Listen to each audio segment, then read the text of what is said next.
The Duric fleet did not arrive. It manifested, the way a pressure change manifests before a hull fails. Voskel had been monitoring the transit corridor for 6 rotations. Neutral observer, Scarith Diplomatic Corps, 3rd tier posting, the kind of assignment given to officers whose superiors respected their competence and disliked their company. He had not complained. The Kareth 7 contested zone was professionally interesting. 2 species with overlapping territorial claims, a colony of biological units too numerous to evacuate quickly, and a human garrison that was either very brave or very bad at mathematics. Voskel had been compiling data toward a conclusion. The Duric fleet resolved from transit in a pattern his instruments required 4 full seconds to complete cataloging. 43 vessels. The configuration was unambiguous. Obliteration class deployment. The Dura formation reserved for targets they did not intend to negotiate with and did not intend to leave standing. Voskel noted this in his observation log with appropriate terminology. Then, he noted the human garrison's current strength. 11 vessels. He ran the exchange ratio calculation automatically, the way a Scarith breathes, not consciously, not with effort, simply as a function of being a thinking creature in a dangerous universe. 43 to 11. Exchange ratio approximately 3.9 to 1 against the humans before accounting for Duric tactical superiority, equipment generation gap, and the positional advantage of an approaching force over a defending one.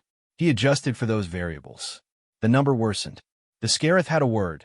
Velskar, for the moment a tactician, looks at these numbers and begins the rational process of extracting maximum value from a lost position. Every species Voskel had ever worked with had an equivalent word, an equivalent instinct. It was, he had always believed, simply what a thinking mind did when presented with arithmetic. It could not change. He opened a secondary channel to monitor the human command frequency. Standard protocol. He had done 100 times on 100 assignments. The Dura transmission came through standard diplomatic routing, which meant they were being polite enough to give the humans the form of choice, even if not the substance. It was a surrender demand. The language was formal, the terms were total, the deadline was generous by Duric standards. 1 full rotation. The colony below could be evacuated. The garrison would be interned. No biological units would be destroyed if the terms were accepted within the deadline. Voskel prepared his observation log entry for the human response. Accepted with modifications, or accepted with notation of protest, or accepted under duress. The precise wording mattered for the legal record, but the category was not in question. He had his stylus ready. The human commander's voice came over the channel. Voskel did not write anything for a long time. The word she used was short, 1 syllable. His translation matrix processed it 3 times and returned the same result each time, which meant the problem was not with his equipment. He looked at his instruments. He looked at the Duric fleet, which was now in confirmed weapons range of the station, and the 11 human vessels forming up in a defensive configuration that he could only describe as deliberate. The scratches on his observation console were 7 in number. The 4th one was longer than the others. He could see this from his current position. The 4th scratch ran at an angle inconsistent with tool-inflicted damage and was more consistent with something sharp being dragged, perhaps during a rapid repositioning of equipment, perhaps during a previous incident on this station that he had not been briefed on. There were also 3 smaller marks near the edge of the console that might have been a different kind of damage entirely. The human fleet opened fire. Voskel's instruments reported the engagement with the mechanical patience they were designed for. The exchange ratio in the first exchange was precisely as he had calculated. The humans lost a vessel in the first volley. The Duric lost 2. The ratio was improving for the humans, but the denominator was the problem. They had begun at 11, and the direction of travel was not reversible. He noted the engagement statistics. He noted the weapons signatures. He noted the tactical formation the human commander had chosen, which was, he ran the analysis twice. Genuinely unexpected. Not irrational. The formation was coherent, internally consistent, designed for a specific objective that became clear only when he modeled the 3rd and 4th exchange. She was not trying to destroy the fleet. She was trying to destroy specific vessels in the fleet in a specific order to degrade a specific capability. She was attacking their communications array ships. First, Voskel's stylus hovered over the log entry for 7 seconds. He wrote, "Human commander has declined surrender terms. Engagement ongoing. Analysis pending." He did not write, "I have no category for this." He did not write. She responded to a 4-to-1 engagement ratio with one syllable that I am still attempting to classify. He did not write. The fourth scratch on the observation console is 4.7 centimeters long, and I have now measured it twice. The battle continued. One of his 7 sensory nodes registered something his biology labeled as a threat response. A faint amber warmth along his jaw ridge that meant his venom glands were active, primed for something his body had decided required them, and his mind had not yet caught up with. He was in no personal danger. The observer platform was neutral flagged and shielded. The Durek did not target neutral observers. It was bad for the commerce of war. He watched the human formation. It was shrinking. 9 vessels now. They had lost 2 in the opening exchanges. But the Durek communications array was also shrinking, and Voskel's analysis model kept returning an unexpected output. The human commander had accepted losing ships. She had planned for it. The losses were in her formation's math from the beginning, factored in as a variable, not an outcome to avoid, but a cost to spend at maximum efficiency. She was not trying not to lose ships. She was trying to spend them correctly. Voskel had no category for this. He had Velskar, which was the acceptance of loss in pursuit of maximum extraction. He had 17 other tactical classifications that touched on defensive engagements under unfavorable conditions. None of them described spending your losses on purpose in a specific sequence toward an objective that would not save you, but would, he ran the model again, degrade the enemy's coordination capacity enough to buy time for. For what? What was she buying time for? He looked at the colony below. 180,000 biological units. He looked at the evacuation status feed he'd been passively monitoring. 17% complete when the fleet arrived. At current rate, with current transport capacity, full evacuation would require. He did not finish that calculation. He started a different one. The Durek had 41 vessels remaining. The humans had 9. The exchange ratio had improved marginally, 4.6 to 1 at the start, now closer to 4.1, but the direction of travel was fixed. He knew where this ended. He pulled up his observer protocol manual to find the correct form for filing a report on an engagement where the defending party had declined all reasonable options and appeared to be conducting themselves in a manner inconsistent with rational survival behavior. There was no such form. He sat with that for a moment. Below, the colony lights were visible through his viewport, a scatter of illuminated grids, the geometry of habitation, 180,000 lives arranged in the pattern of a place people had decided to call home. He noted them in his log as a contextual variable. He filed them under the category of factors under dispute. He did not look at them again for several minutes. When he looked up, the human formation had pulled into a tighter defensive structure around the station. She had lost 2 more vessels, and she was redistributing the survivors with the unhurried efficiency of a Scarith elder repositioning ambush units. No panic in the formation, no gaps that suggested fear, just geometry, deliberate and cold, and aimed at something. He could not determine what she was aiming at.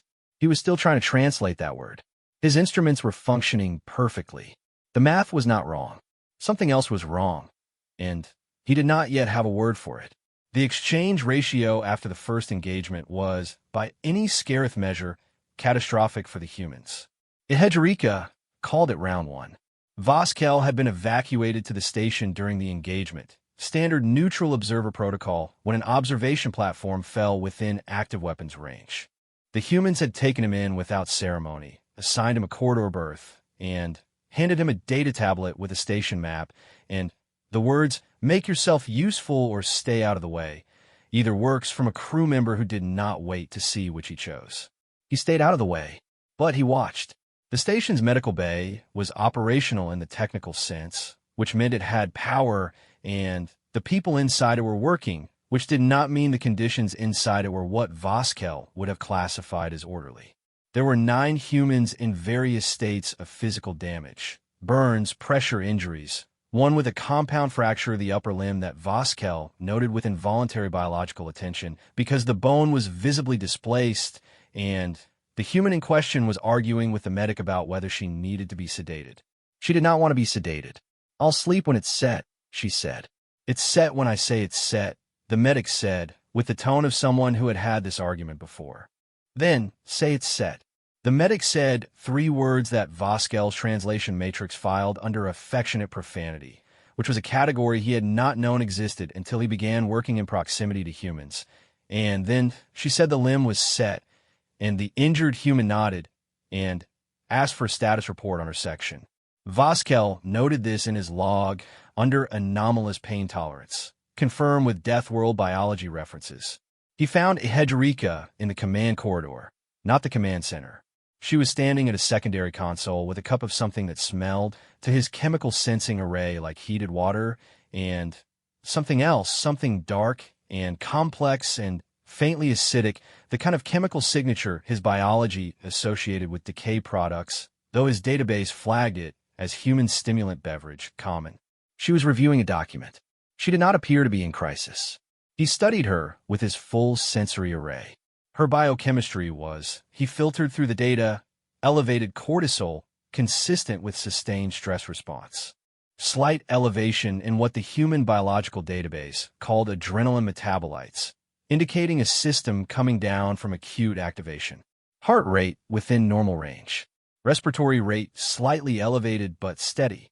She was functioning efficiently and completely, and with no visible sign that 43 enemy vessels were holding position 14,000 kilometers from where she was standing. The console beside her showed the casualty list. 14 names. He read them from the reflection in her visor before she noticed him, which meant he had approximately 3 seconds of observation before she turned, and in those 3 seconds he watched her do something he had no instrument calibrated to measure. She read the list, not skimmed, read each name, her eyes tracking at a rate that meant she was actually processing each one individually. Her biochemistry showed a response consistent with what the database called grief, a small spike, a compression, something that a less sensitive array would have missed entirely. Then she tapped the console 3 times. Her finger the same spot, 3 taps. "All right," she said, not loudly, not performing it for anyone. "What do we have left?" Voskel stood in the corridor entrance and was briefly unable to move. His observer protocol required him to be unobtrusive, and he was. His biological stress response required him to find a threat and assess it, and he could not because the threat response was not triggered by any of the standard inputs. Not the fleet outside, not the damage station, not the wounded in the medical bay. The venom warmth along his jaw ridge was faint and constant and sourceless, like a fire his instruments couldn't locate. He noted it, filed it under unexplained biological activation. Moved to the next item. The crew member he had observed in the medical bay, the one with the compound fracture, now with a rigid stabilizer on her arm, was eating at a small table near the secondary airlock. The substance she was eating smelled, to Voskel's chemical sensors, like a concentrated alkaloid compound that his reference database cross-indexed with a notation capsaicin. Neurotoxic irritant, class 4, dangerous to most non-Terran species. She was eating it directly from a small container without apparent protective precautions, while reading a technical schematic and occasionally swearing under her breath when something in the schematic displeased her. Voskel stood near her for a moment. "You are consuming a neurotoxic compound," he said, because he had no framework for not saying it. She looked up. She had dark eyes with something behind them that he had begun to associate, from his limited human observation, with the particular quality of amusement humans deployed when they were tired. "Hot sauce," she said. "Want some?" He did not want some. "Your limb," he said instead. "The fracture." "Set," she said, as if that ended the matter, and returned to her schematic. It did not end the matter. The fracture had been set approximately 1 rotation ago. She was using the arm. Not fully, he could see the slight protective compensation in her posture, but she was using it the way one uses a tool that is damaged, but functional, extracting use value from the damage because the alternative was not using it, and she had apparently decided that was worse. He went back to the medical bay. He stood in the doorway and watched the medic, a young human with close-cropped hair and dried blood on her sleeve that was not her own, moving between patients with the efficiency of something that has done this before and knows how to do it, and does not need to be afraid of it to do it well. She was talking the whole time, not to any one patient, to all of them, a low continuous stream of words that Voskel caught fragments of as he listened. 2 sentences of medical update. 1 sentence that made the patient with the burns laugh, a question about someone's family, something about a bet she was going to win when this was over. When this was over, he ran the exchange ratio calculation again. He could not stop running it. 9 vessels to 41. The Durek were holding, waiting for reinforcement. His intel suggested additional units were in transit, which meant the ratio would worsen before any resolution. When this was over had a specific mathematical meaning that he could not make a line with the tone the medic used when she said it, the casual certainty of it, as if over meant something other than what his analysis suggested. He returned to a Hedgerika's corridor. She had moved to a new console. The casualty list file was closed. She had a tactical overlay on the display, and she was making marks on it with the same 3-tap rhythm. Not a habit, he was beginning to think, but a way of punctuating thought, a physical metronome for a mind moving faster than the display could keep up with. She looked up and saw him. "You're still here," she said. It wasn't hostile. It wasn't welcoming. It was an observation, neutral, filed, and moved past. "I'm a neutral observer," he said. "I am observing. Find anything interesting?" He considered the accurate answer to that question. He considered it for longer than social convention across most species recommended. "Yes," he said finally. She almost smiled. "Not quite." "Good," she said. "Pay attention. It gets worse before it gets better." He did not ask how she was certain it got better. He noted, instead, that she believed it did. Not as a tactical assessment, not as a morale position adopted for her crew, but as a fact she had simply filed and moved past, like the casualty list, like the fractured arm, like the 41 vessels outside. He opened his observer report. He had 6 standard form fields to complete. He filled in his name and the date and left the rest empty. Then he started a new document, an unofficial one, not for submission, and he wrote the only honest thing he had managed to produce all rotation. "I do not understand the mechanism. I cannot find a Velskar. I have looked. It is not there. I am beginning to question whether the concept applies to this species or whether I have been applying a Scarith category to an organism that does not contain one." He paused, deleted the last line, rewrote it. "They grieve, and then they continue. I do not know how to classify the relationship between those 2 events." Below, through a small porthole in the secondary corridor, the colony lights still burned. 14 names. He had not meant to memorize them. He had memorized them anyway. She found him in the observation corridor at the 3rd watch, and she did not ask why a Scarith neutral observer was staring at the Durek fleet with what his own species would have called professional appreciation. He had not expected her to be awake. His understanding of human biology suggested sleep requirements in the range of 6 to 8 of their standard hours, and she had not, as far as his monitoring could determine, slept in the past 30.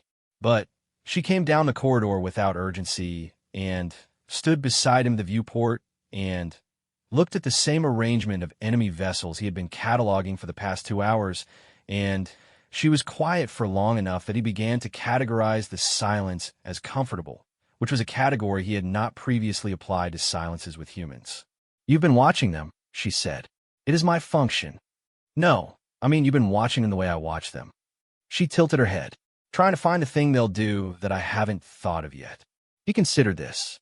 "Yes," he said, "that is accurate." She nodded, like he'd confirmed something she'd already known. "They're waiting for the Harrow group. 3 heavy carriers, 2 destroyer screens. Be here in about 20 hours. She said it the way she said everything, with the specific flatness of a person delivering information rather than performing its implications. That puts the count at 61. 61 to 9. Yeah. The Durek fleet held its position beyond the viewport. Massive, patient, the kind of patience that came from certainty. Voskel had observed Durek tactics for 11 cycles. They were efficient. They did not fight when waiting was better. They had very good reasons to wait. "May I ask you something?" he said. "You've been working up to it for 2 days. Go ahead." He organized the question carefully. The Scarith valued precision in language, particularly when approaching a concept the language was not built to contain. "Among my people," he said, "there is a concept, Velskur, the rational acceptance of an unwinnable position, the calculation that determines when further resistance costs more than it gains, and the transition to extracting maximum value from the loss. Every species I have encountered has an equivalent." He paused. "I cannot find the equivalent in your behavioral patterns." She was quiet for a moment. Outside, the Durek fleet burned cold and steady against the dark. "You're asking why I didn't surrender. I am asking what calculation you're using instead." She was quiet again, longer this time. He watched her in his peripheral chemical array. Her biochemistry was doing something complex, not distress, not calculation exactly, something in between. "What do you know about Kareth, 7? She finally said. "Colony established approximately 40 years ago by human reckoning. Current population, 180,000. Primarily agricultural and mining extraction. The territorial dispute predates the colony by several decades." "What do you know about a school in the Eastern Settlement?" "Compound 12, Grid 7. He checked his database. "Insufficient data for specific facility." "There's a school," she said. "Primary age. About 400 kids." She wasn't looking at him. She was looking at the colony lights below, the same scatter of grids he'd been filing as contextual variables for 2 days. "The teacher who runs it has been sending evacuation requests every 6 hours since the fleet arrived." Every 6 hours.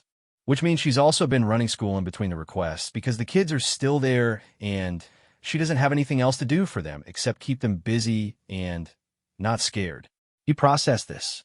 You are aware that this information does not alter the exchange ratio. I know. The mathematical reality of the engagement does not change based on the specificity of the individuals at risk. I know that too. Then, I'm still uncertain what calculation you are performing. She turned then and looked at him with eyes that had something in them he had been cataloging as exhaustion and was now reconsidering. "They're not a ratio, Voskel. They're people, specific ones, with names." She paused. 400 kids in a school, and a teacher who keeps filing requests because she knows someone's out here who might answer. A pause. "I'm the answer." He processed this. He processed it for a long time, his chemical array running through her biochemistry's signal. Not distress, not calculation, not the cold patience of tactics. Something older. Something that did not have a corresponding entry in his species' psychological database. "That is not a calculation," he said. "No," she agreed. "It's not." He looked back at the fleet. 61 vessels incoming. 9 vessels under her command. The exchange ratio was a number he could calculate in less than a second, and it was by every metric he had ever been trained to apply, a number that ended one way. "Why do you do this?" he said. Not as a question, exactly. He wasn't sure what the grammatical category was. She looked at the colony lights. She said, "Because they're mine." 3 words. His jaw ridge produced a faint amber bead of venom that he would later note in his biology log as involuntary stress response activation, stimulus unidentified. He was not in danger. His instruments confirmed this repeatedly, and he noted each confirmation, and the confirmations did not help. The colony lights were too small to count individually. He looked at them for a while anyway. "Because they're mine." The translation matrix gave him 5 possible equivalents in Scarith, each one slightly wrong, each one missing something that the original contained.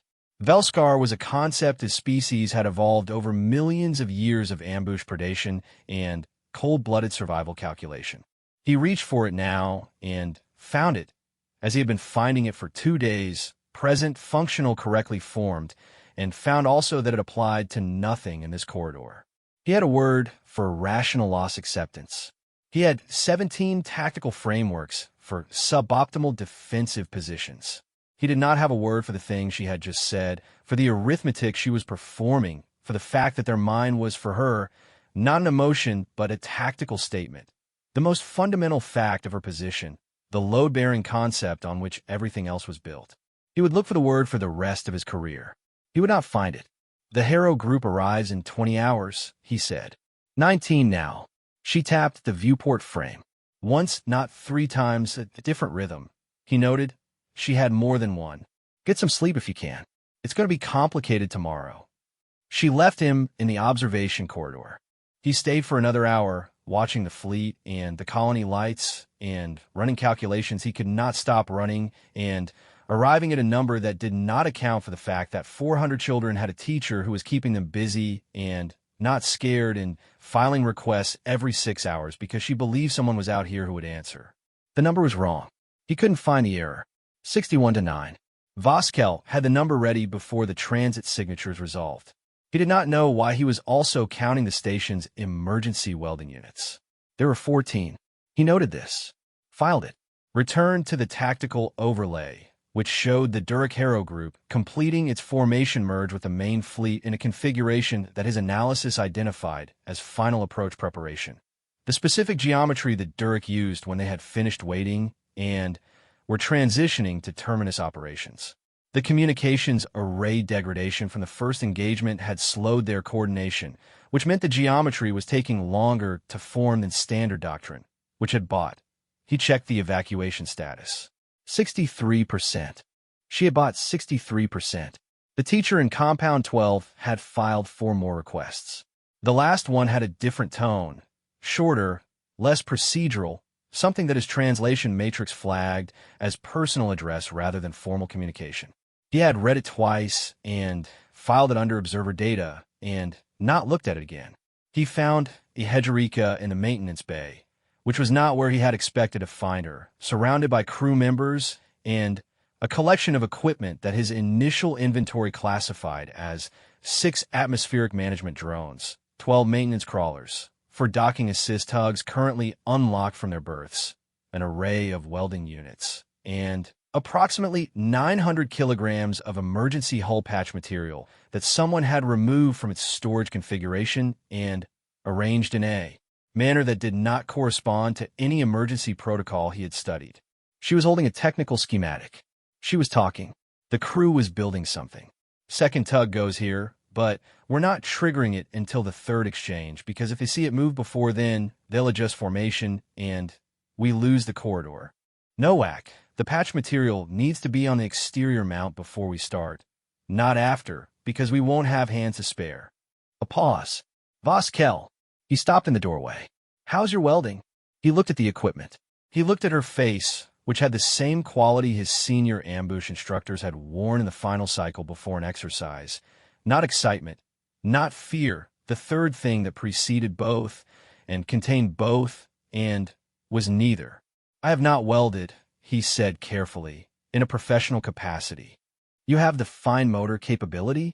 His species had 6 digits per manipulator with independent pressure control to the microgram. He said, yes. Great. She held out a welding unit. Exterior mounts on the emergency patch material. NOAC will show you the configuration. She said it the way she said everything. Information delivered. Next item. But she looked at him for a moment after a beat longer than the logistics required and said, you know we might not make it out. The welding unit was warm from recent use. He had not expected it to be warm.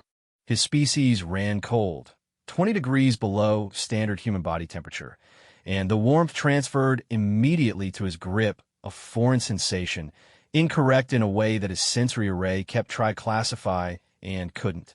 I'm aware of the ratio, he said. She looked at him for another beat. Then she nodded. Once, the way his senior instructors nodded when a student had given the right answer. She handed him the welding unit fully, transferred weight and all, and she said, NOAC. Show him. He followed NOAC, a compact human with a methodical manner and a streak of something silver in her otherwise dark hair that Voskel had noted on day 1 as an anomaly and had subsequently determined was a cosmetic application with no tactical significance, which somehow made it more confusing to the exterior mount stations. She showed him the configuration in 3 sentences, demonstrated the weld pattern in 30 seconds, and then stepped back and let him do it. He did it. He was precise. He had always been precise. Good, Nowak said. Keep going. He kept going. Around him, the maintenance bay was organized chaos that kept resolving into order as he watched it.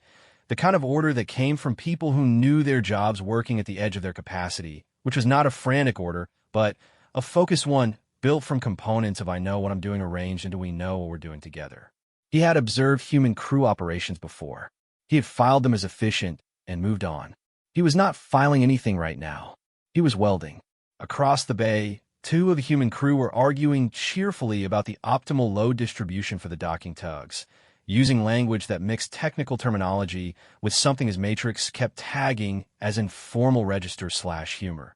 Jokes, he was increasingly certain, about dying, delivered with the specific lightness his reference database described as gallows humor, and his cultural understanding of which had been, until 48 hours ago, entirely theoretical. The jokes were not about being afraid. He listened to several of them. They were about the Durek specifically, and the quality of their tactical doctrine, and one extended metaphor involving a type of food preparation that he would need to research later. They were not afraid of the Durek. Or they were afraid, he revised, and the jokes were the thing they did with the fear instead of letting the fear direct operations. Like a chemical compound routed through a processing chamber, fear in, something functional out. His jaw ridge was warm. He kept welding.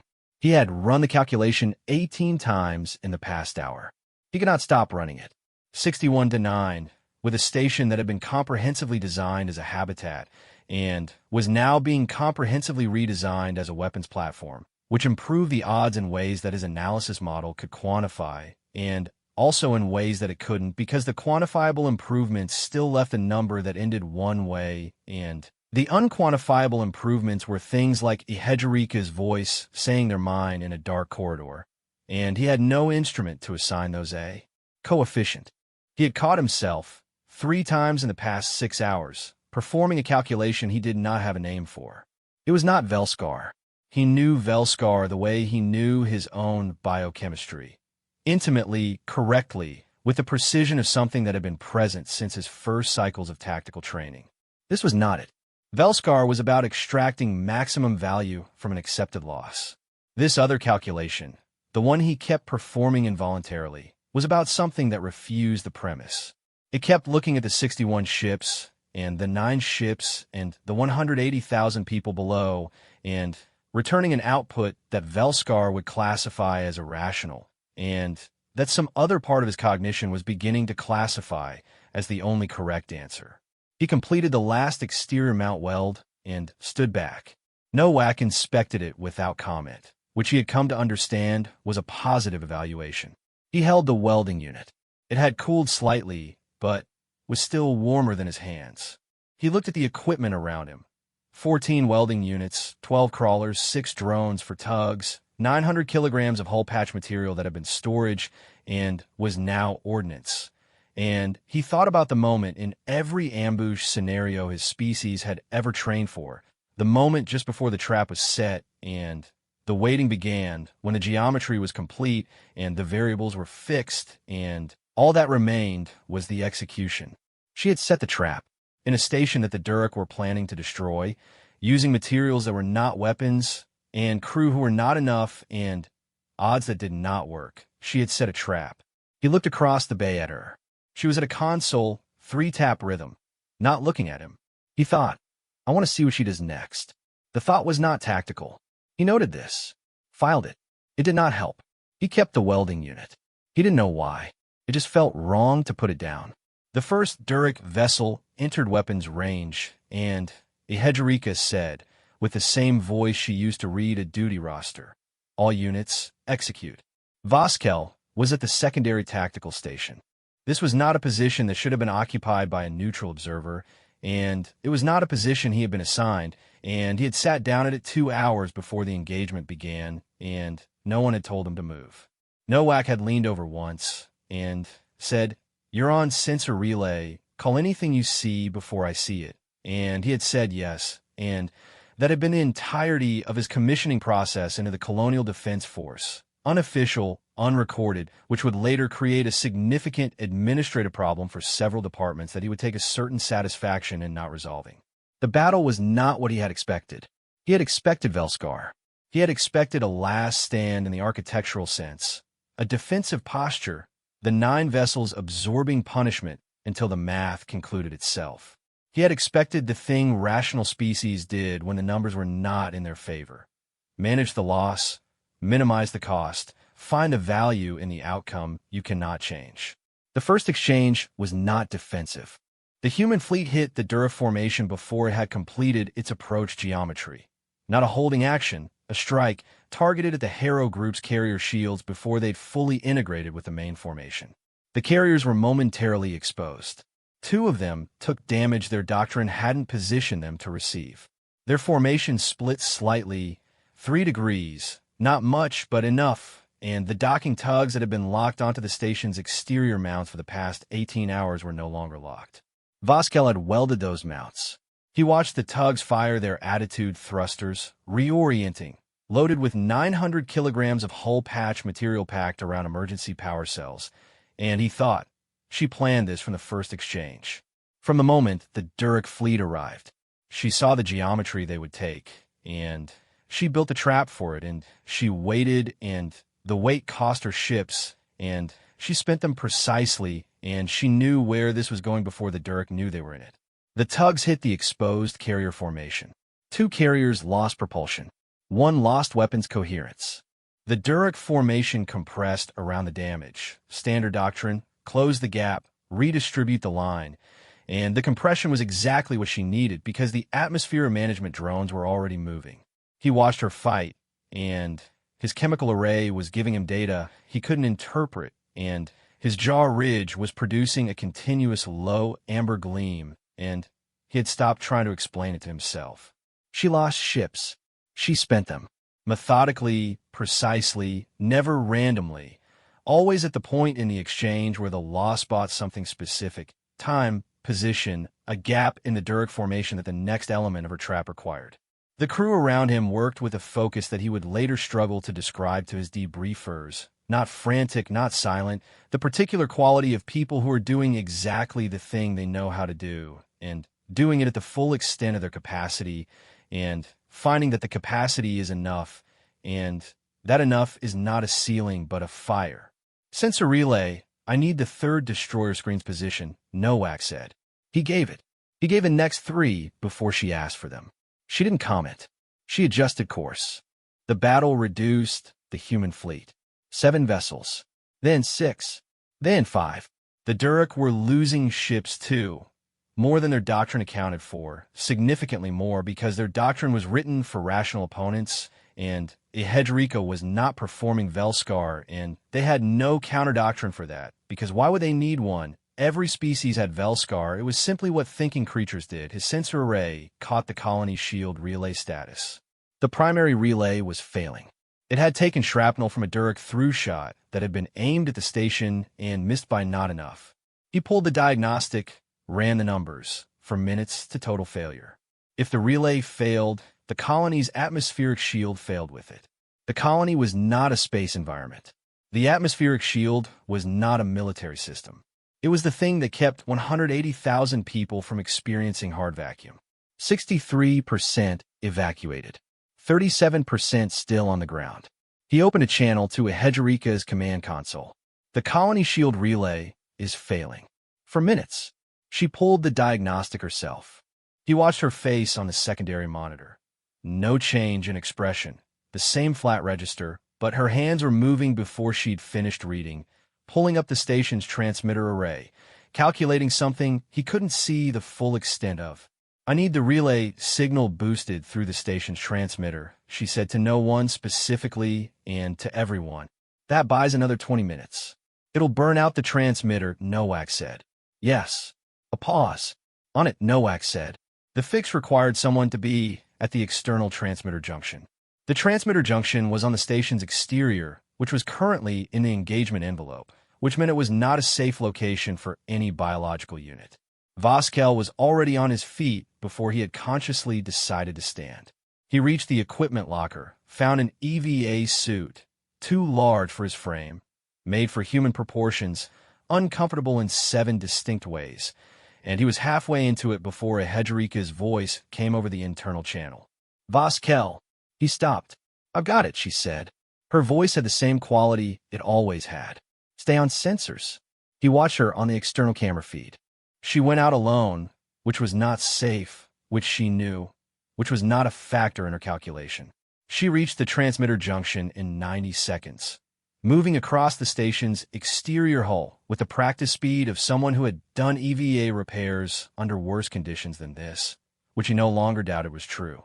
She began the relay reroute. Around her, the battle continued. Durek fire, station debris, the hard light of weapons exchange and vacuum. He watched her work. He watched her finish the reroute.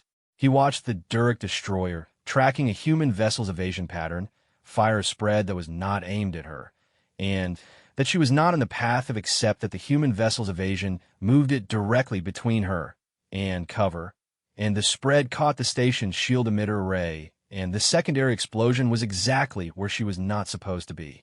Her ship, the command vessel, the last one, the one with her crew in it, was between her and the transmitter in 0 seconds. Not in 0 seconds. He had the timestamp. It was fast enough that his instruments required 2 passes to confirm the sequence. She had not ordered it. He checked the channel logs. No order. Her crew had moved the ship between her and the explosion without being told to, the same way she had moved herself to the external junction without being told to, because there was no order required, because the calculation was the same calculation they were all performing, and none of them needed it explained. The explosion absorbed against the command vessel's hull. The ship took damage. Significant damage. He pulled the assessment without wanting to. Propulsion at 30%, weapons at emergency reserve, hull integrity marginal. The ship had put itself between her and the debris wave and taken the damage that would have been hers. She was still on the hull. She finished the relay reroute. The colony shield held. On the long-range sensor, the relief fleet's transit signatures resolved into real space. He had the timestamp for that too. The shield relay reroute had bought 22 minutes. The relief fleet's travel time had been 21. 1 minute. He stared at the sensor display. His full chemical array was active and providing data he could not process fast enough to categorize. The Durek fleet was reconfiguring. The relief fleet's arrival changed their exchange ratio in a direction that, for once, was not the humans' problem, and their doctrine, unlike hers, did include Velskar, and they were beginning to perform it. She came back inside. He heard her on the channel before he saw her. A sound, low and continuous, something that took him a moment to identify as human vocal production that was not speech, not distress, not communication directed at anyone. She was humming. The sound was irregular, self-interrupting, the kind of sound someone makes when they are not aware they are making it. He did not know the melody. He would look for it for a long time afterward. She came onto the bridge. She pulled up the tactical display. She said, "Relief Fleet, this is Senior Warrant Officer Hedgerika, Colonial Defense Force Station Garrison. We have 61 Durek vessels in Sector, correction, 54, 3 minutes ago, who are currently in Velskar configuration and will be in transit retreat within the next 8 minutes. Colony shield is holding. Evacuation is at 81%. A pause. We could use a hand with the other 19. The relief fleet commander's voice came back. Copy that, Hedgerika. We have you. Stand down. She didn't stand down. She kept the tactical display up, and she watched the Durek retreat with the same quality of attention she had given everything, complete, precise, not gloating, just watching until she was certain. He watched her watch them go. The last Durek vessel made transit. She tapped the console. 3 times. Nowak exhaled. It was a sound like something structural relaxing. Vaskel sat at the sensor station for a long time and did not move. His chemical array had quieted, but not stopped, a low-grade persistent activation that he would note in his biology log, and that would resolve weeks later, not as a pathology, but as a recalibration, something in his sensory system that had been configured for one kind of world and had quietly reconfigured for a different kind while he was paying attention to something else. He had a report to file. He had had a report to file for 3 days. He opened the official observer form. Name, date, engagement classification, outcome summary, recommendation. He filled in the first 3 fields. For outcome summary, he wrote, Colony Carith, 7 retained. Human garrison, 9 vessels engaged for lost, 5 operational. Durek fleet, 61 vessels engaged, 11 destroyed, fleet in retreat. Human civilian casualties, 0. He paused at the recommendation field for a long time. The standard recommendations available to a neutral observer were no action required, diplomatic review recommended, conflict escalation warning, species classification review. He had filed each of them many times. They were functional categories designed for the outcomes that occurred when rational species with Velskar and exchange ratios and appropriate doctrine met each other in contested space and behaved as rational species behaved. He deleted the form. He opened a new document. Unofficial, personal, not for submission, except that he would submit it, in the end, reclassified under a category he invented specifically for this purpose. Foundational Intelligence Update, Species Assessment Revision. He wrote for a long time. He wrote about Velskar and the blank space where it should have been. He wrote about the casualty list and 3 taps on a console.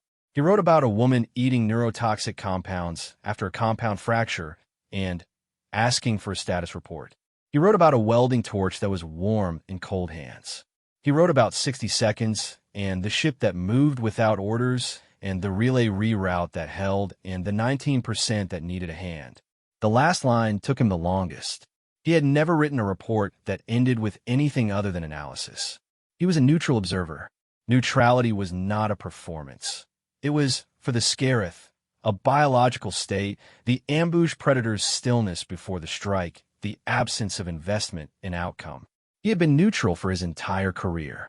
He wrote, I have updated my species classification for Homo sapiens. The prior classification, persistence predator, class 12 death world origin, territorial, is accurate but incomplete. The missing variable is not in the biology. It is not in the tactics. It is in the arithmetic they use, which is different from ours in one specific way that I did not understand until I watched a senior warrant officer rewire a transmitter relay in an active weapons engagement, so that 400 children with a teacher who filed requests every 6 hours because she believed someone would answer would have 22 more minutes before the sky fell. He stopped. Read it back. He wrote one more line. They're not fighting for ratios. They never were.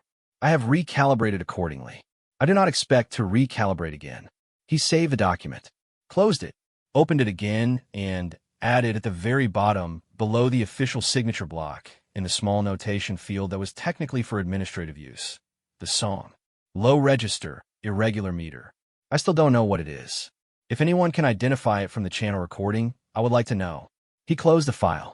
Across the bridge, Ehejerica was talking to the relief fleet commander about repair priorities and evacuation completion timelines. Her voice carrying the same flat operational register it had carried for 3 days, no different now than before, no ceremony in it. Just the next item and the next item and the next item because there was still 19% on the ground and the math wasn't done yet. He watched her. 61 vessels, 9 ships, 1 rotation, and a teacher somewhere in Compound 12, Grid 7, who had filed her last request and received, in the form of a shield relay that held for 22 minutes, an answer. He had been a neutral observer for 11 cycles. He submitted his report under a new classification, and he did not consider it a violation of his neutrality, because neutrality, he had decided, was a position you took when the outcome didn't matter. He had not been neutral for some time. He filed the document, and he did not change it back. A wide-angle view of deep space, a distant star cluster burning cold and blue against absolute black. In the foreground, a modest observation platform, cylindrical, utilitarian, covered in sensor arrays and diplomatic markings, hangs in the void. No ships visible yet. The silence feels like pressure. Cinematic sci-fi illustration, dramatic lighting, deep space setting. The interior of a cramped Scarith observation pod, lit by the pale green glow of multiple holographic sensor displays. A Scarith observer, tall, cold-blooded, with iridescent scaled skin and muted gray-green, 6 slender digits on each hand, and 7 visible sensory membrane nodes arranged along the jaw and brow ridge. Sits at a curved console, stylus in hand, reviewing transit data. His amber-tinted eyes are focused and clinical. Cinematic sci-fi illustration, dramatic lighting, deep space setting. A sensor display filling the frame, showing a transit corridor schematic with 43 red icons blossoming into existence in a tight formation. Duric obliteration class fleet configuration. The icons are dense, precise, unmistakably military. A Scarith hand with 6 slender gray-green fingers hovers motionless over a stylus above the display. Cinematic sci-fi illustration, dramatic lighting, deep space setting. A wide tactical overview hologram projected in the observation pod, showing 2 fleets, 43 Duric warships in tight formation, angular, black-hulled, predatory geometry, and 11 human vessels in looser defensive configuration around a mid-size orbital station. The disparity in numbers is immediate and stark. The Scarith observer stands before the display, his jaw ridge showing a faint amber glow of venom bead activation. Cinematic sci-fi illustration, dramatic lighting, deep space setting. Close-up on a Duric warship. Massive, angular, flat black hull plating with deep geometric engravings.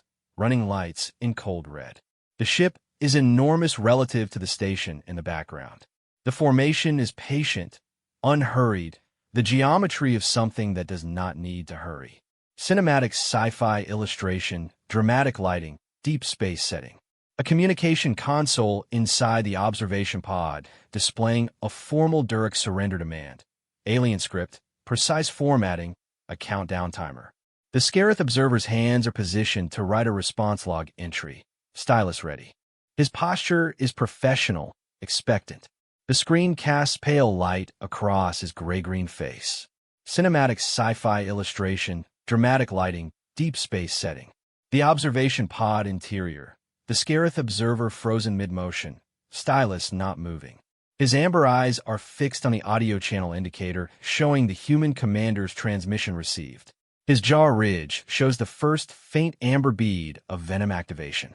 The sensor displays behind him show the human fleet holding formation. Cinematic sci-fi illustration, dramatic lighting, deep space setting. Close-up on the Scarith observer's 6-fingered hand resting on the console surface, motionless. Beside the hand, scratches in the console surface, 7 visible, the 4th notably longer, running at an angle. The observer's finger is near the 4th scratch, but not touching it. The console glow is green-white. Cinematic sci-fi illustration, dramatic lighting, deep space setting. A wide-angle view through the observation pod viewport. The human fleet opening fire, weapons discharge visible as streaks of directed energy and kinetic rounds cutting through the vacuum. The Duric fleet begins to respond. The engagement is immediate and total, the void suddenly, full of light and movement.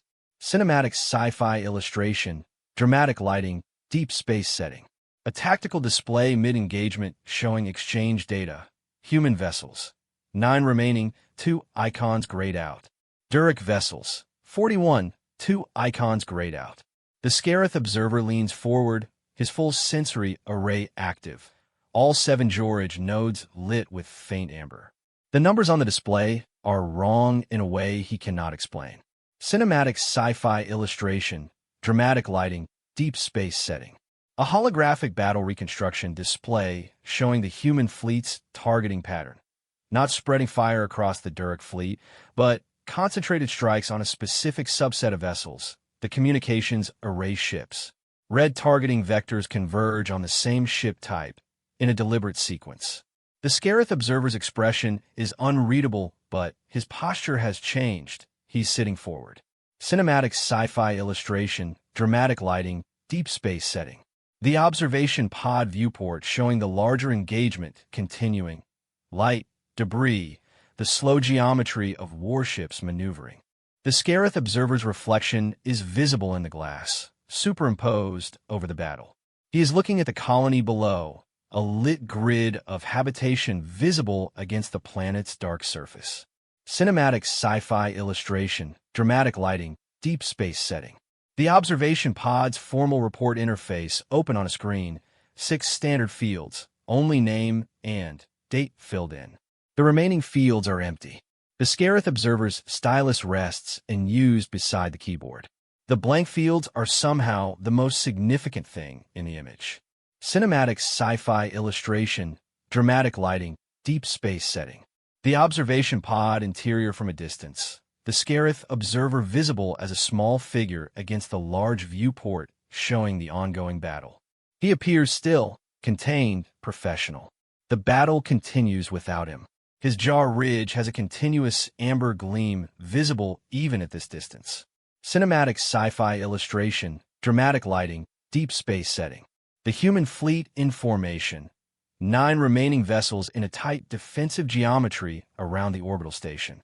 The formation has no wasted motion, no gaps that suggest panic, just deliberate repositioning. The Durek fleet holds at distance. Cinematic sci-fi illustration, dramatic lighting, deep space setting. The orbital station interior. A utilitarian military corridor lit by blue-white emergency strips, exposed conduit bundles, deck plating with wear marks. A Scarith observer, gray-green scaled skin, 6-fingered hands, sensory nodes along jaw ridge, stand with a data tablet, looking uncertain. A human crew member walks past without stopping. Cinematic sci-fi illustration, dramatic lighting, deep space setting. The station's medical bay, a medium-sized compartment with 4 occupied treatment beds, medical equipment, harsh white lighting.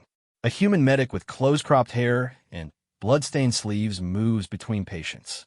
The scene has the controlled urgency of practiced emergency medicine. Cinematic sci-fi illustration, dramatic lighting, deep space setting. Close-up on a human patient in the medical bay, arm in a rigid stabilizer, compound fracture visible in the prior imaging on the display beside the bed. The patient is sitting upright, arguing. The medic stands opposite, expression firm. The energy in the image is not fear, it is negotiation. Cinematic sci-fi illustration, dramatic lighting, deep space setting. The medical bay, a moment later, the patient with the stabilized arm has her head turned toward the medic, expression shifting from argument to satisfaction. The medic's posture has the slight exasperation of someone who has won while conceding. Other patients in the background, all with the particular stillness of people holding themselves steady. Cinematic sci-fi illustration, dramatic lighting, deep space setting.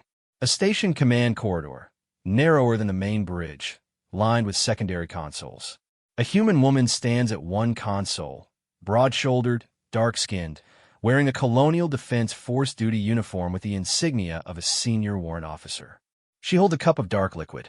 Her expression is reading a document on the display with complete focus, as if nothing outside that corridor exists.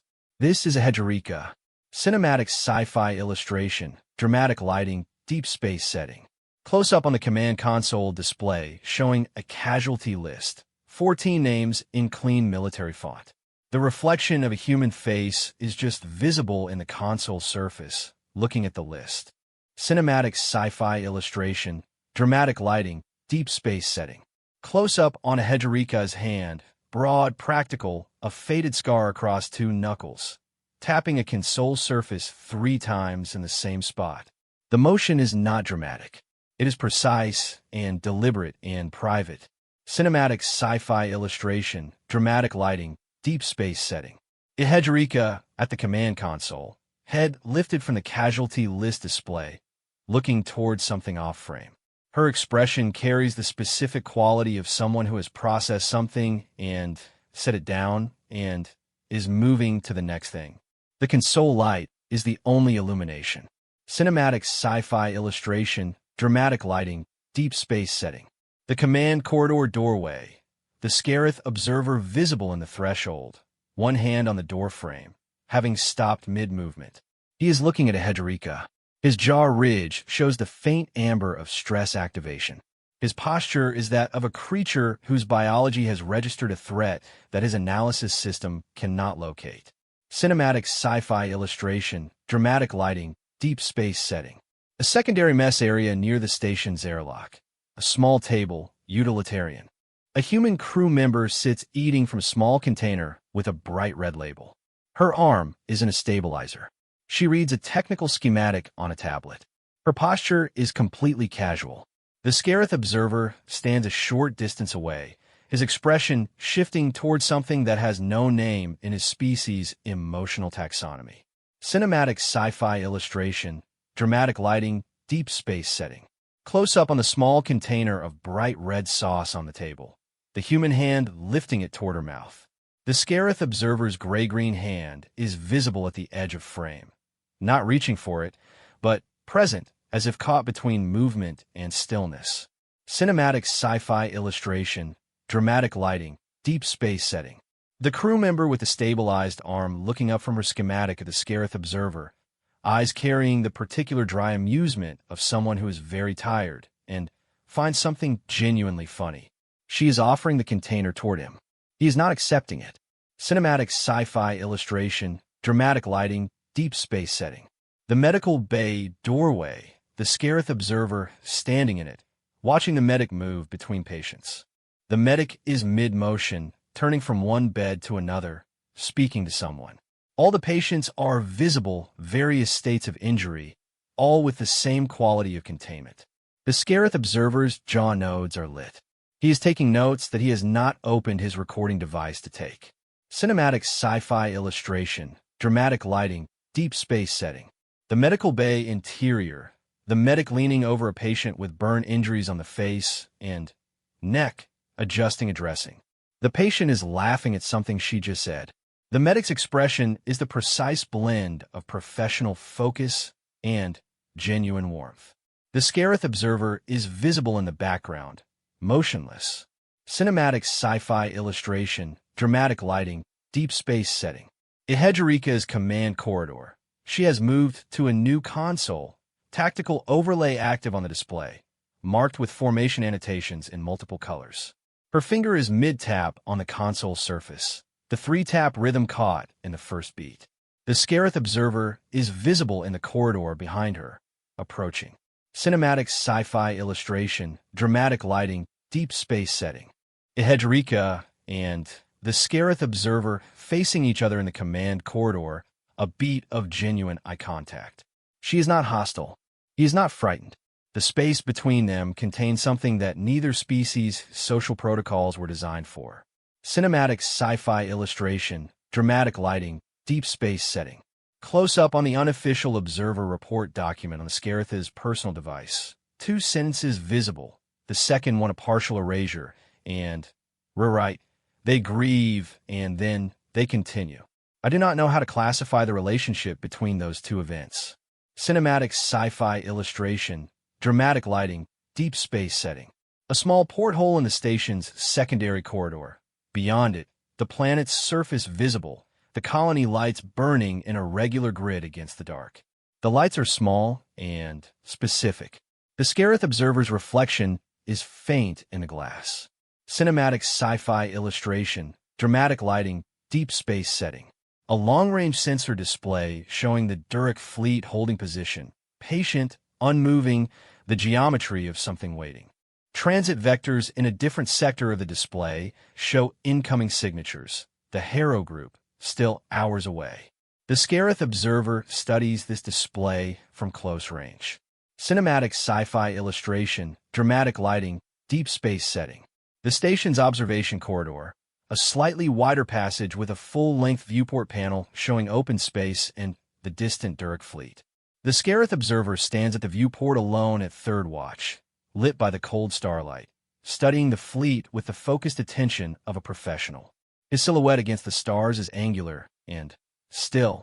Cinematic sci-fi illustration, dramatic lighting, deep space setting. Ihejirika entering the observation corridor. She moves without urgency, her figure lit from the side by viewport light. She is not in armor, just duty uniform. Her expression is the same register it always is, present, operational, not performing anything for anyone.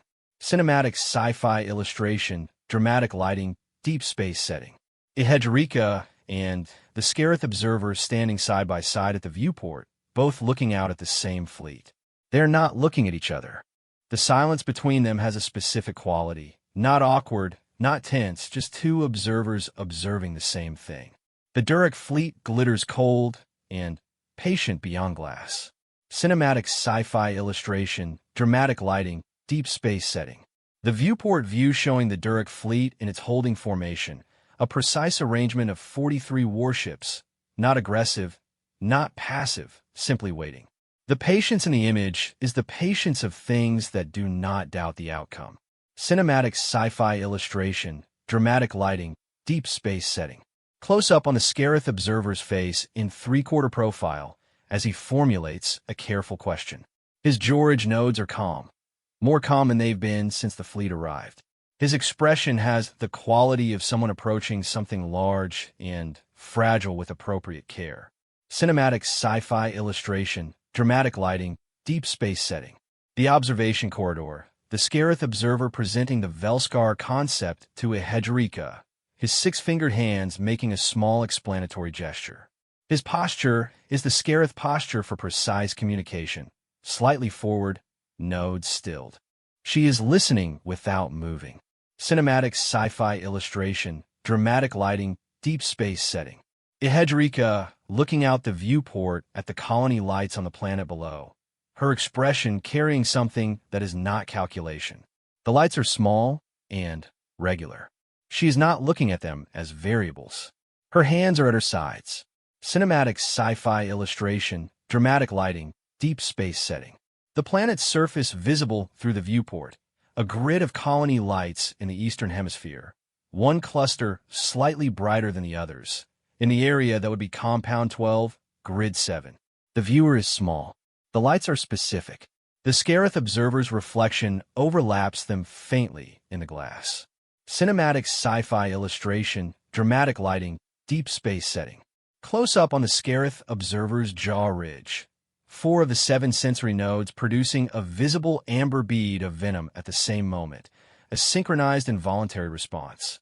His expression does not change. The amber gleam catches the viewport light. Cinematic sci-fi illustration, dramatic lighting, deep space setting. Hedgerika in three-quarter profile, looking at the colony lights. Her lips are slightly parted. She has just said something, 3 words, quiet, not performed. The Scarith observer is visible behind her, very still, the amber of his jaw and nodes visible. The image carries the weight of something that cannot be taken back. Cinematic sci-fi illustration, dramatic lighting, deep space setting. The observation corridor from distance, 2 figures at the viewport, 1 human, 1 Scarith. The Durek fleet is visible through the glass behind them. The colony lights are visible below. The 2 figures are looking in the same direction and standing in silence that is no longer what it was an hour ago. Cinematic sci-fi illustration, dramatic lighting, deep space setting. Close-up on Hedgerika's hand touching the viewport frame once. Not 3 taps, 1 tap, a different rhythm. Her fingers rest against the metal a moment before withdrawing. The motion is private, almost a goodbye. Cinematic sci-fi illustration, dramatic lighting, deep space setting. The observation corridor empty after she has left. The Scarith observer alone at the viewport, the colony lights, and the fleet both visible, both small in their different ways. His posture has shifted slightly from the professional stillness he arrived with. Cinematic sci-fi illustration, dramatic lighting, deep space setting. A long-range sensor display showing transit signatures resolving. The Durek Hero group arriving, 3 heavy carriers, and 2 destroyer screens merging with the main fleet. The icon count changes from 43 to 61. The Scarith observer's hand is visible at the edge of frame, the count already written in his personal log. Cinematic sci-fi illustration, dramatic lighting, deep space setting. A wide view of the now combined Durek fleet. 61 warships in approach formation. The 3 heavy carriers visibly larger than the rest, their geometry suggesting finality. The orbital station and its 5 remaining human vessels are small in frame. Cinematic sci-fi illustration, dramatic lighting, deep space setting. The station's maintenance bay, a large working space lit by harsh white work lighting. Hedgerika, stands at the center holding a technical schematic, surrounded by crew members and an array of equipment. Atmospheric drones, maintenance crawlers, docking tugs, stacked hull patch material in gray blocks. The space looks like organized chaos at the beginning of becoming something else. Cinematic sci-fi illustration, dramatic lighting, deep space setting. Close-up on the maintenance bay, equipment layout.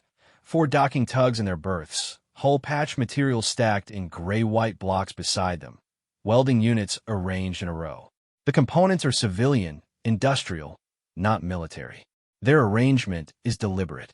Cinematic sci-fi illustration, dramatic lighting, deep space setting. The maintenance bay, a HFY mid-briefing, schematic held open, speaking to the crew. Her posture is the posture of someone distributing a plan, not inspiration. Crew members are already beginning to move. Nowak, a compact human woman with a silver streak in dark hair, is marking coordinates on a secondary display. Cinematic sci-fi illustration, dramatic lighting, deep space setting. The maintenance bay doorway, the Scarith observer visible, having arrived and stopped. He is looking at the equipment layout, his sensory nodes fully active.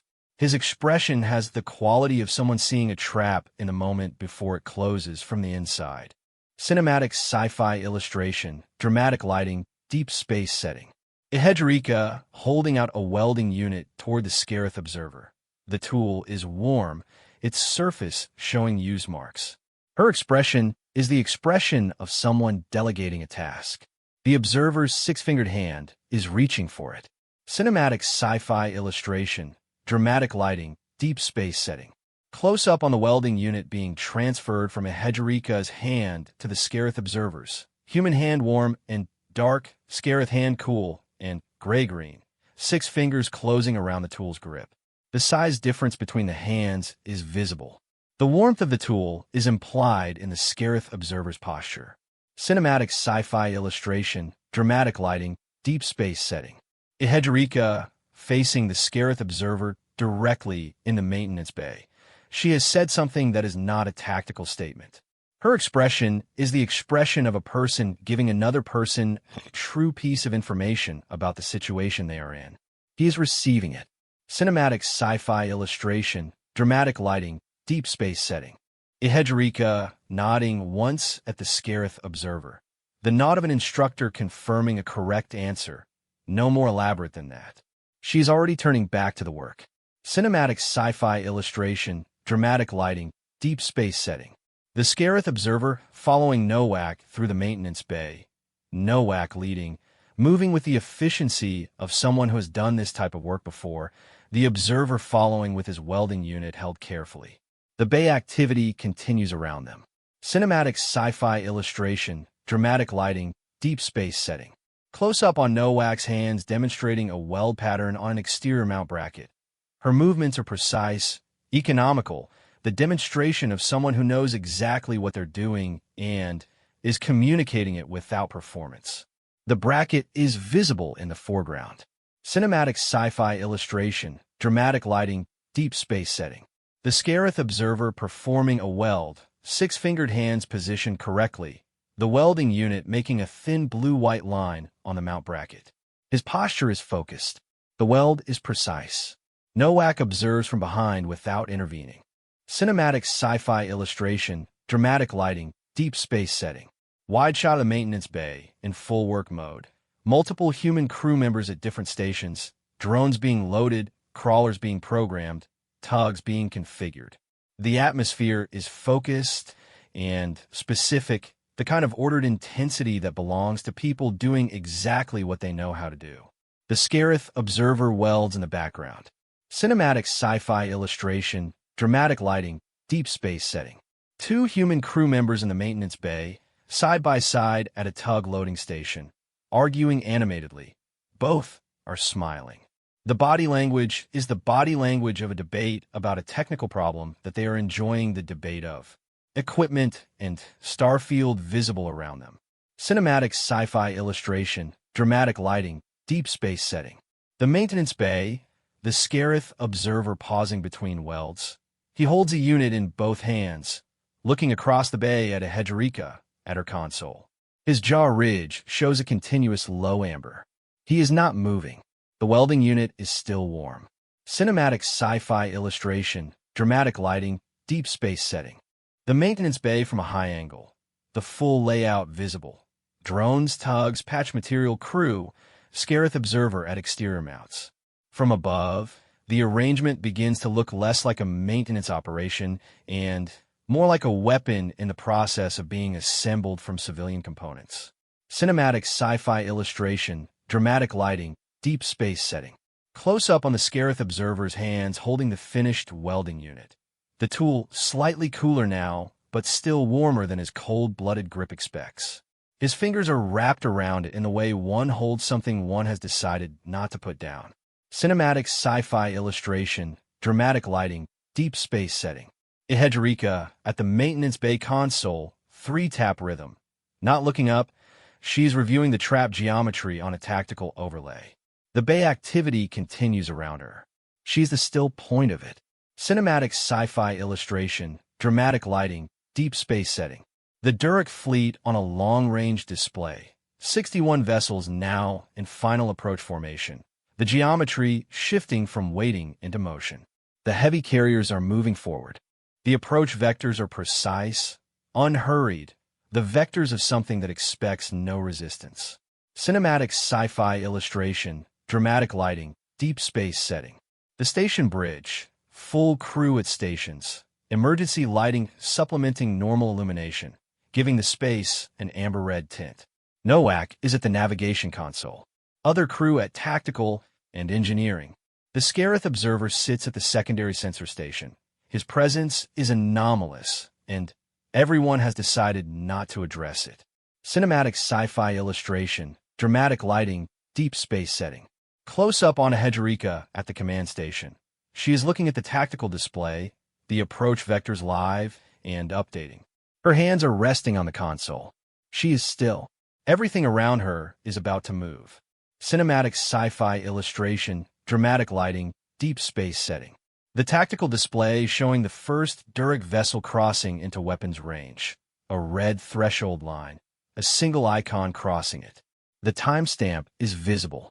Cinematic sci-fi illustration, dramatic lighting, deep space setting. Close-up on Ihedrika's face in profile. She is speaking 3 words, her expression exactly what it always is. The console light catches the line of her jaw.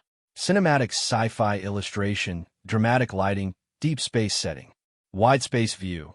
The human fleet launching its opening strike, not in defense, but in a precise offensive thrust at the Harrow group carriers before their formation integration is complete. Energy discharge and kinetic rounds cut across the void towards specific targets. Cinematic sci-fi illustration, dramatic lighting, deep space setting. The Durek Harrow group carriers taking hits. 2 of the massive vessels show hull damage, 1 losing positional coherence. Their formation splits by 3 degrees. The carriers are enormous, and the damage is real. Cinematic sci-fi illustration, dramatic lighting, deep space setting. The station's exterior, 4 docking tugs releasing from their external mounts simultaneously. Their attitude thrusters firing in coordinated sequences. Each tug is loaded with gray hull patch material visible in external camera feeds. They're moving on a specific vector. Cinematic sci-fi illustration, dramatic lighting, deep space setting. Space view of the loaded tugs impacting the exposed carrier formation. A series of explosions as hull patch material packed around power cells detonates against carrier hull plating. The geometry of the impact is exactly what the 3-degree split created space for. Cinematic sci-fi illustration, dramatic lighting, deep space setting. 2 Durek carriers with visible propulsion damage. Drive arrays dark, attitude thrusters compensating irregularly. 1 carrier's weapons array shows erratic power signature. The Durek formation is compressing to compensate, closing the gap. This is their doctrine. Cinematic sci-fi illustration, dramatic lighting, deep space setting. Wide space view, 6 atmospheric management drones launching from the station, moving in a coordinated pattern toward the compressing Durek formation. The drones are small against the scale of the warships. Their trajectory is exact. Cinematic sci-fi illustration, dramatic lighting, deep space setting. The bridge, Nowak at navigation, making rapid course corrections, her silver-streaked hair catching the emergency lighting. Her expression is complete focus. The Scarith observer at the secondary sensor station is leaning forward, calling data before she asks for it. They're operating in sync. Cinematic sci-fi illustration, dramatic lighting, deep space setting. The tactical display showing the human fleet count. 5 remaining vessels for grayed out. The Dura count, 54, 7 grayed out. The Scarith observer stylus is on the console, but he is not writing. He is watching the display with the full attention of his 7 sensory nodes, all of them lit. Cinematic sci-fi illustration, dramatic lighting, deep space setting. A human vessel taking a direct hit. One of the smaller frigates, hull, plating rupturing along the port quarter, drive flare cutting out. The vessel lists. The image is specific and concrete, not abstract. This is a cost being spent. Cinematic sci-fi illustration, dramatic lighting, deep space setting. The Scarith observer's secondary sensor display showing the colony shield relay diagnostic, a waveform degrading, a red status indicator shifting from amber to red. For minutes on a countdown timer. His expression remains fixed, but his jaw nodes blaze amber. Cinematic sci-fi illustration, dramatic lighting, deep space setting. Ihedrika at the command station pulling up a new overlay. The station's transmitter array schematic. Her hands are already moving to the calculation before the display has finished loading.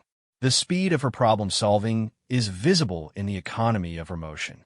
Cinematic sci-fi illustration, dramatic lighting, deep space setting. The bridge, Nowak at her station receiving the transmitter burn order, her posture shifting from navigator to engineer without transition. She is already at a secondary console. Her expression carries the specific quality of someone who has understood the cost and decided it's correct. Cinematic sci-fi illustration, dramatic lighting, deep space setting.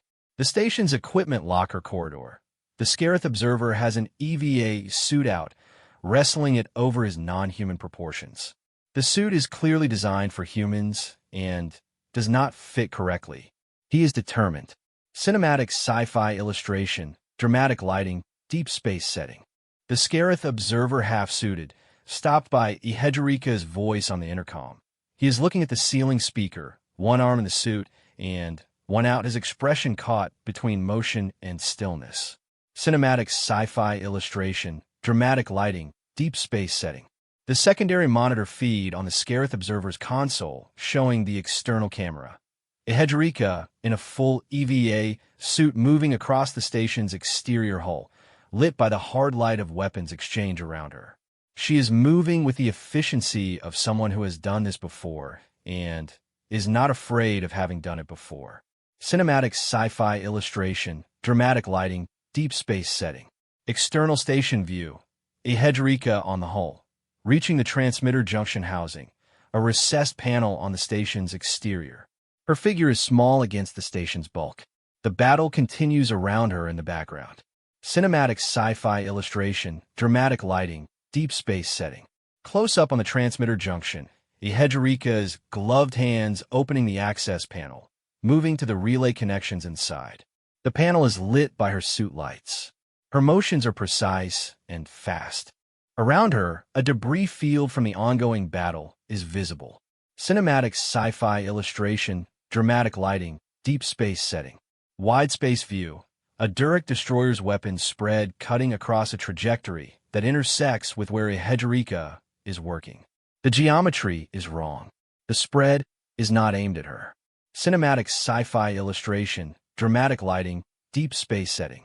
The human command vessel, a battered mid-size warship, hull already marked with prior battle damage, rotating on its axis in zero gravity, interposing itself between Ihedrika and the incoming spread.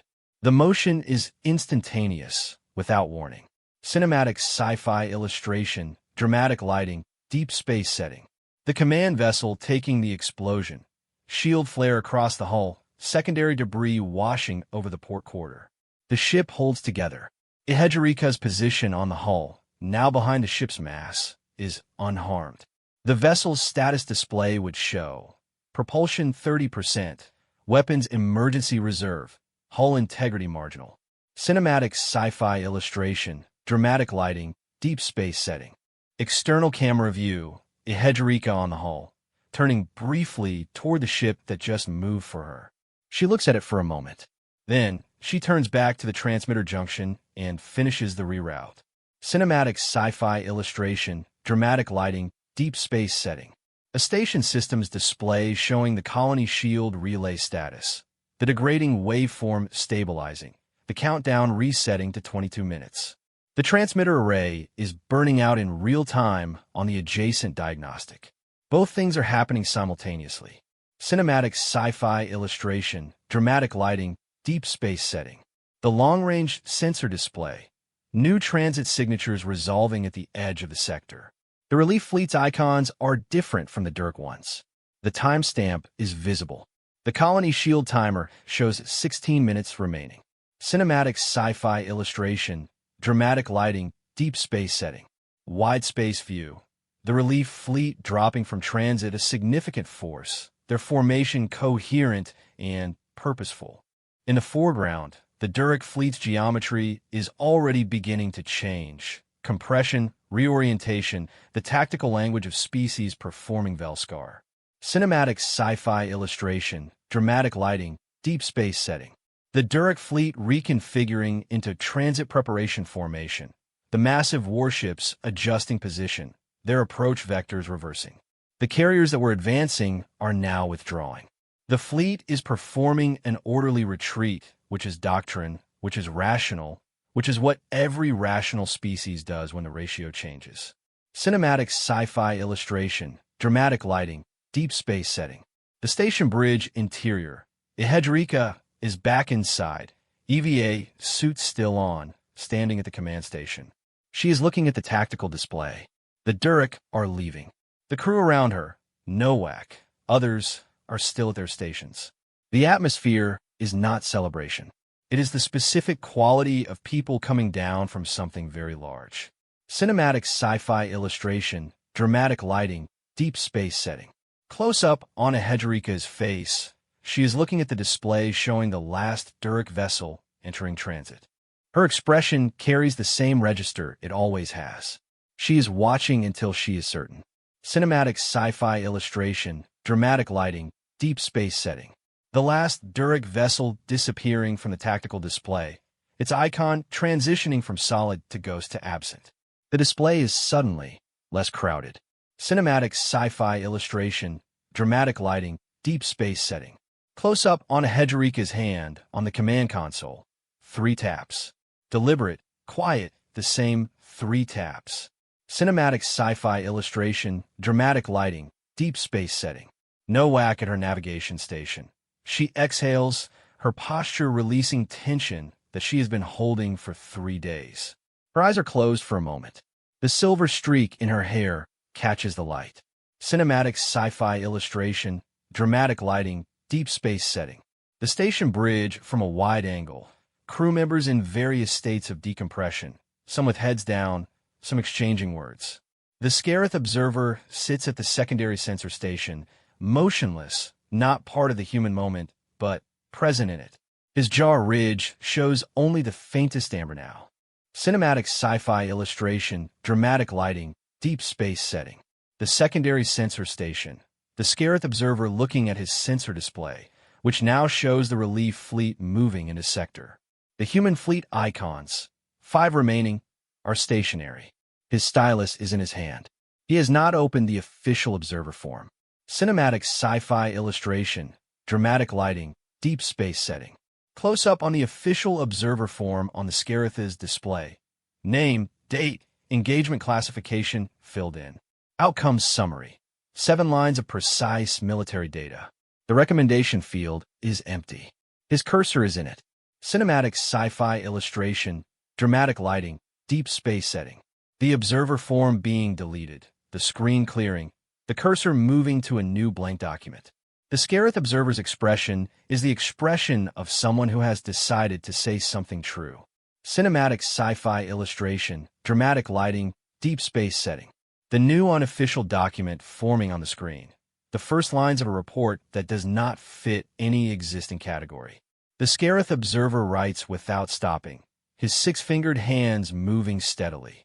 Cinematic sci-fi illustration, dramatic lighting, deep space setting. The station bridge, Ihedrika, at the command console, speaking on the fleet channel, composure complete, describing the situation to the relief fleet commander with the same operational register she has used for everything. Her voice is the voice of someone for whom the next item is always next. Cinematic sci-fi illustration, dramatic lighting, deep space setting. The tactical display showing evacuation status, 81%. 19% still on the ground. The relief fleet icons moving into position around the sector. The colony lights still burning. Cinematic sci-fi illustration, dramatic lighting, deep space setting. The Scarith observer at the secondary station, looking across the bridge at Ihedrika. She is occupied, focused, the same. He looks at her with the full attention of 7 sensory nodes calibrated for a different kind of world, recalibrating. Cinematic sci-fi illustration, dramatic lighting, deep space setting. The bridge viewport showing the colony below. The lights are unchanged from when the fleet first arrived. They have been burning through the entire engagement, specific and continuous, the pattern of 180,000 lives arranged in the geometry of a place people decided to call home. Cinematic sci-fi illustration, dramatic lighting, deep space setting. The relief fleet moving into low orbit around the colony world. Their ships visible through the viewport as small, precise shapes against the planetary curve. Transport vessels are already detaching toward the surface. The 19%. Cinematic sci-fi illustration, dramatic lighting, deep space setting. Close-up on the Scarith observer's unofficial document.